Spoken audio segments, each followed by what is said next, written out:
voila, these are the Delicioso tacos, guys. Look at that. We got the Zatarain's yellow rice. We got some corn with Parmesan in it.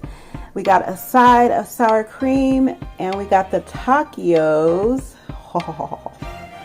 with the taco sauce and cheese in it. Guys, check out my channel if you want to see how to make these easy Delicioso tacos.